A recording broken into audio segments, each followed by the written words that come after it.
ഞാൻ ഇന്നിവിടെ തയ്യാറാക്കാൻ പോകുന്നത് ഒരു ഫ്രഷ് ആയിട്ടുള്ള ഒരു ജ്യൂസാണ്. അതിന് വേണ്ടുന്ന സാധനങ്ങൾ എന്തൊക്കെയാണെന്നൊന്ന് നോക്കാം. ഞാനിവിടെ പൈനാപ്പിൾ എടുത്തു വെച്ചിട്ടുണ്ട്. അത് ഞാൻ നേരത്തെ അരിഞ്ഞ് ഫ്രിഡ്ജിനകത്ത് തണുപ്പിച്ച് വെച്ചേക്കുന്നതാണ്. അതുപോലെ സ്വീറ്റ് മെലൺ എന്ന് പറഞ്ഞതുകൊണ്ട് ഇതാണ് സാധനം. ഇത് ഞാൻ മുറിച്ചെടുത്ത് തണുപ്പിച്ച് വെച്ചേക്കുന്നു. ഇത് ബേസിൽ സീഡ് കുതിർത്ത് വെച്ചേക്കുന്നത്.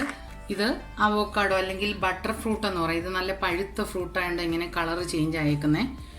ഇത് പാലും, ഒരു ഗ്ലാസ് പാലും വേണം. പിന്നെ പഞ്ചസാര നമ്മൾക്ക് ഇഷ്ടം കൂടുതൽ ഇടണമെങ്കിൽ, മധുരം വേണമെങ്കിൽ, അല്ലെങ്കിൽ പഞ്ചസാര ഇട്ടില്ലെങ്കിലും സാരമില്ല. അപ്പോൾ ഇത് തയ്യാറാക്കുന്നത് എങ്ങനെയാണെന്ന് നമുക്കൊന്ന് നോക്കാം.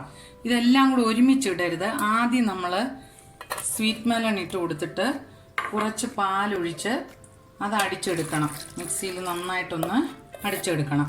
ഇതിപ്പോൾ ഞാൻ മൂന്നായിട്ട് തന്നെ അടിച്ചെടുത്തേക്കാണ്. അതായത് സ്വീറ്റ് മെലണ്, പൈനാപ്പിള്, ബട്ടർ ഫ്രൂട്ടും അടിച്ചെടുത്ത് ഇതിനകത്ത് വെച്ചിട്ടുണ്ട്. ഇത് ശകലം പാലൊഴിച്ചാണ് ഇതെല്ലാം ജ്യൂസാക്കി വെച്ചേക്കുന്നത്. ഇനി നമ്മളിത് സെർവിങ് ഗ്ലാസ്സിലേക്ക് മാറ്റാം.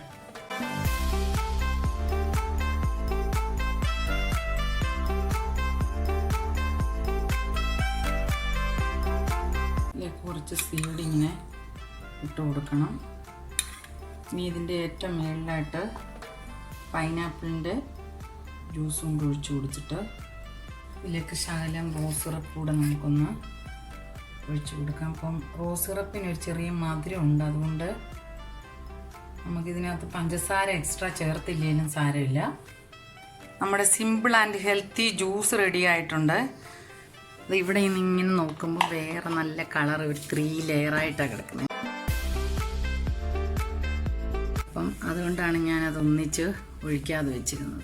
എൻ്റെ ചാനൽ സബ്സ്ക്രൈബ് ചെയ്യുക, ലൈക്ക് ചെയ്യുക, നിങ്ങളുടെ ഫ്രണ്ട്സിന് ഷെയർ ചെയ്യാനും മറക്കരുത്. Thank you for watching my videos. Bye bye.